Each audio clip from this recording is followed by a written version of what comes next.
রবি দেখেন যে বাংলাদেশে এখন যে সংস্কৃতি শুরু হয়েছে যে কিছু হলেই রাস্তা আটকে অবরোধ করে ঘেরাও করে দাবি আদায়ের যে আন্দোলন, সেটা প্রাথমিক শিক্ষক থেকে শুরু করে সচিবালয়ের কর্মচারী থেকে শুরু করে কিংবা ইভেন এইচএসসি যারা ফেল করেছে সেই ছাত্ররা মিলে ধরেন শিক্ষা বোর্ড ঘেরাও করে তারা নতুন করে পরীক্ষা চায়, ঠিক একই সংস্কৃতির আমরা একটা এক্সটেনশন দেখছি ক্রিকেটে।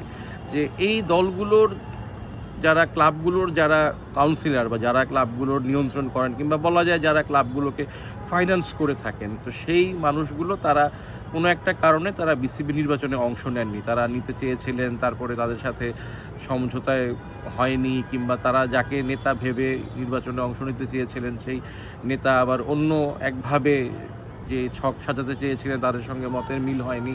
তো এই সব তো তাদের আভ্যন্তরীণ ব্যাপার। তো সেই আভ্যন্তরীণ ব্যাপারের বলি কী করছেন তারা, এই ক্রিকেটারদেরকে তারা একটা আর্থিক অনিশ্চয়তার মুখে ঠেলে দিলেন। যে দেখেন এই যে মাসুদুজ্জামান কিংবা ধরেন যে ফাহিম সিনহা কিংবা আর যে কেউ যারা এই ক্লাবের পৃষ্ঠপোষকতা করেন, একটা মানে মৌসুম তারা যদি ক্লাব না চালান তাদের কিন্তু কিছু টাকা বেঁচে যাবে, তাই না? কিন্তু তারা যে পরিমাণ অর্থবিত্তের মালিক, কেউ শিল্পপতি, কেউ বড় ব্যবসায়ী, তাদের জন্য কিন্তু খুব একটা বড় আর্থিক ক্ষতি হবে না। কিন্তু একটা উঠতি খেলোয়াড় বা একটা তরুণ খেলোয়াড় কিংবা একটা পেশাদার খেলোয়াড় যে ঢাকা প্রথম বিভাগ লিগে খেলে, বছরে এই মৌসুমটায় হয়তো 5-6 লাখ টাকা পায়, হ্যাঁ, তার পরিবারের জন্য এই টাকাটা একটা বড় আয়ের উৎস। তো সেইখান থেকে সে বঞ্চিত হচ্ছে। আর এটা তো ধরেন যে এক ধরনের শ্রম।